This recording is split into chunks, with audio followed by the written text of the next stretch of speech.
Good morning. I hope you are having a nice beginning of the week, beginning of October. I am so excited that you're here watching this on the replay, and I'm excited to share with you some information about family traditions. I chose this topic today because I think that it is such an important part of our mental health and for our kids that we establish traditions, that we understand why they're important and what they do, and that they're also really important for us as moms and dads and helpful for our family to maintain the structure that we need. And so I want to explain it to you in a way that you then see the importance like I do. And I know most of us do have traditions, right? But what I want you to start thinking about is it the right kind of tradition for your family? Is it what you really want to be doing? Would you like to add something to it? Why do you have the traditions you do? Do you have them because it's what you guys have always done in your family in generations before? Is it because it's what your husband's family has done? So just something to kind of think about as we move forward in the presentation. All right, so I'm going to go ahead and share my screen with you. So why are they important? So what is a tradition? I think that's the first thing we can address here is what is a tradition? And so I got this definition just from Google. It's a transmission of customs or beliefs from generation to generation, or the fact of being passed on this way. In this way. So it's just something that's been passed on, that's repeated, that brings special things to our families, that keep us together and connected. So think about what your traditions are. I want you to think for a moment. Birthdays, maybe some anniversaries, holidays, maybe you have weekly. We're going to talk a little bit about that. So what traditions do you have for your family? Maybe, hopefully, since you've been following me and watching me, you've started creating a journal of some type of your thoughts on things that we talk about. Because the things I try to bring up, I really want you to be thinking about, because this is going to make things happier for you at home and healthier for you at home. And that's the whole point of why I do all of this. So hopefully you've come up with some kind of journal that you're tracking as you're listening to me. Maybe it's in the car, just taking a note in the back of your mind. So when you get home, you can jot it down. But if you're at home, just writing some notes down and getting it clear in your head, getting some clarity of what you think a tradition is for your family. Okay, so we have routines in our house, and then we also have traditions. And so what are the differences? What's the difference between a routine and a tradition? Well, a tradition has a meaning, a symbolic meaning. A routine is just something you do day after day. So a tradition has a meaning. We do it for a purpose, right? So a birthday party, you're celebrating someone's birthday. Christmas, you're celebrating the life of Jesus. Anniversary, you're celebrating your marriage. Funerals, you're celebrating the life of someone, right? So whatever the tradition you have, it's usually because of a symbol and a meaning behind it. So another example would be dinner at home, just weekly, just having dinner, cook dinner, eat, or then going out to a restaurant and celebrating a birthday. So that would be how you distinguish between the two. What's important is that you're incorporating traditions along the way, right? So you could do weekly traditions. You could do monthly traditions. So some examples of some weekly would be like a religious service once a week, or pizza night. Every Friday, you have pizza and movie night, a date night with your spouse. Once a week, you guys do date night to go get dinner together and connect. Maybe it's fall sports or spring sports. Those are all traditions that people get excited about. Or you could do monthly, which would be the holidays, or a family vacation every year in June or July, whatever it is you do. And then the birthdays, whatever it is that you celebrate monthly in your family. But what do they really offer to you and your family? Why do we find them so important? Why are they something that people are drawn to? So safety and security, right? They make you feel safe in a way that you know what's going to happen. It's predictable. You feel secure because there's something where you have a grounding of knowing that this is going to happen in November. Every year we're going to have Thanksgiving. So it's something that gives you a sense of grounding because you know what's good you're going to expect. And it gives you a sense of safety, both inside and outside, because you know that this event is going to occur. It happens every year, and it just makes us feel grounded, right? And so gives you comfort, a sense of belonging. If you know you're going to do this holiday every year, you know who's coming, you know what that feels like when you celebrate that holiday of Thanksgiving and everyone sits around the table. The other really important thing that it does is it lowers cortisol. So do you know what cortisol is? I'm going to tell you if you don't know, but traditions lower it. So cortisol is a stress hormone, right? So that's what causes us to, it helps regulate our stress. We don't want too much of it, because then that's whenever all of those things start happening to our body, anxiety, physical illness, mental illness. So you want your cortisol lowered. It regulates blood sugar. It helps your sleep cycle. It controls your body's use of fats. It has, it suppresses inflammation, and it also regulates your blood pressure. So to have a lower cortisol is very, very important. And who would have thought that traditions would do that? But the reason they do is because of the security and the grounding and the safety that you feel is why it would do that. It also gives you a sense of family identity, and maintains the structure, a little bit family identity. So when I was in graduate school, I went to an HBCU, which is a historically Black college. And it was an amazing experience for me. I absolutely loved it. It was one of the best times of my life. And one of the reasons I think I liked it so much is I learned just so much about myself. That the program I was in a counseling program, and the program I was in focused a lot on identity development. I had never really done that, never really understood the term, but basically it helped me just figure out who I was and how I identified myself. I identified myself as a woman, a Christian. At the time I wasn't married, but I was a sister, a daughter. I was white. That was a big part of our discussions, was the color of our skin. Where I grew up, I was a Floridian. And so by doing that, and by figuring out who you really are and your identity, you can then also understand why your traditions are important to you, right? And so that will lower your cholesterol, that will give you the sense of belonging, and also that safety that you need.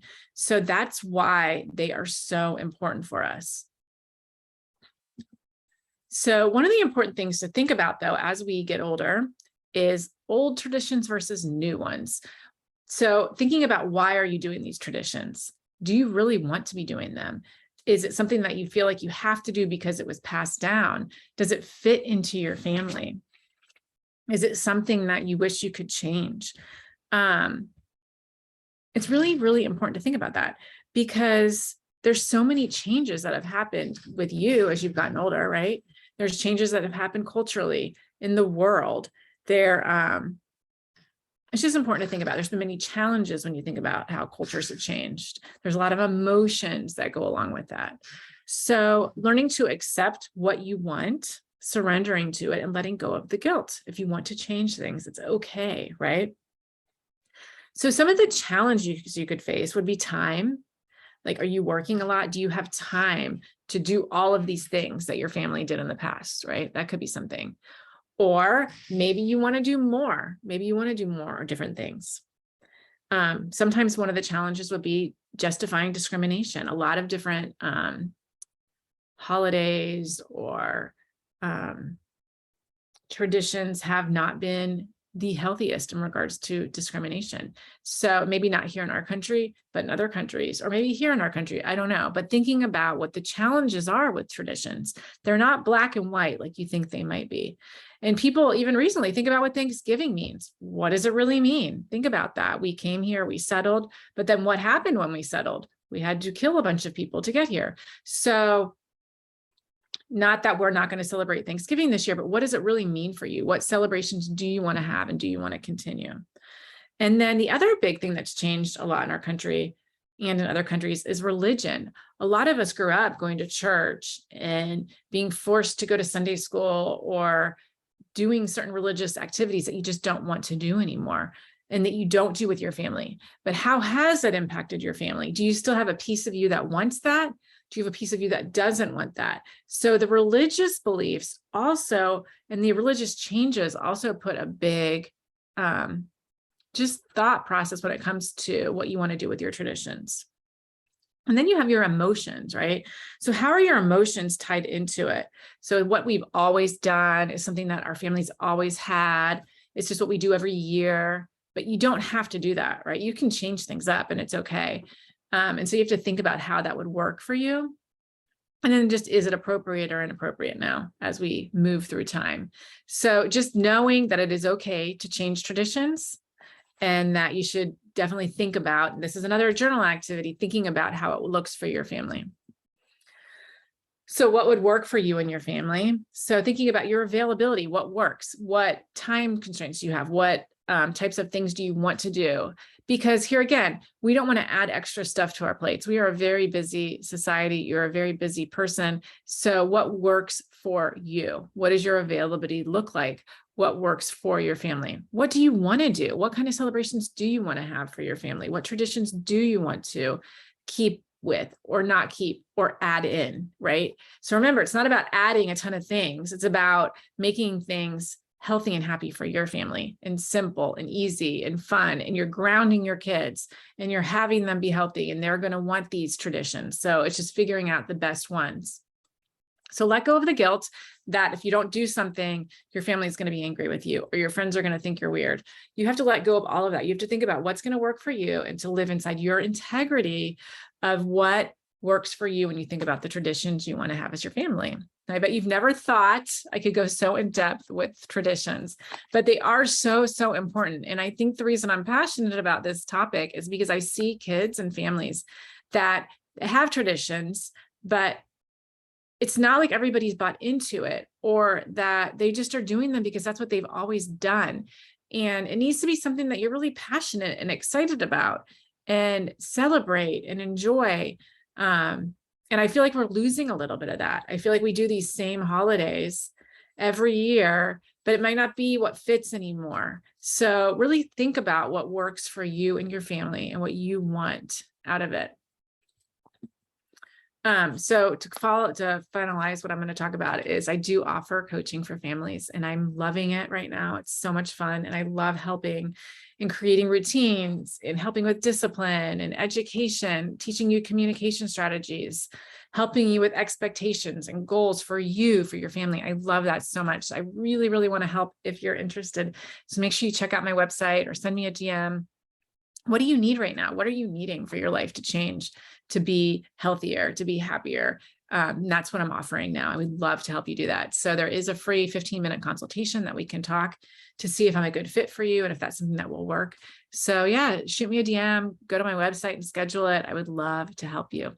Anyway, I hope this presentation on traditions was enlightening to you. It made you think a little bit about what works for you and your family and why they're important.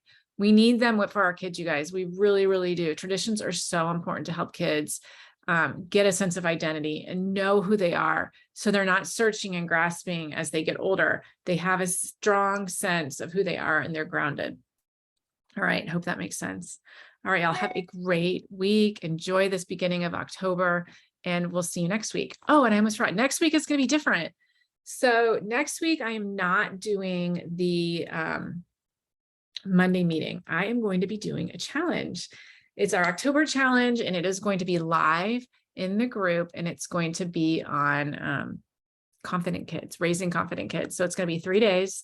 It's Monday, Tuesday, Wednesday, and it will be live. I'm not sure of the time yet. I will let you know on that, but it's going to be raising confident kids. There'll be some freebies that go with it, some different worksheets that you can use to help with language strategies, to help with communication, like the communication stuff, and then just discipline stuff. And yeah, I hope that'll be helpful. I'm excited about it. So each one should be about like 20 minutes, and you can listen in your car, or you can watch it live. You can watch it on the replay, however you want to do it. I would love for you to be there. I would love any questions or input also. So if you have anything you want to ask me about confident kids, let me know this week, and I'll make sure to add it in for our challenge next week. All right. Okay, y'all have a great, let me escape. I always forget to put it back. I should put it back like this so you guys could see me and I wasn't just talking to the little piece of me. All right. Have a great week. Talk to you soon. Bye.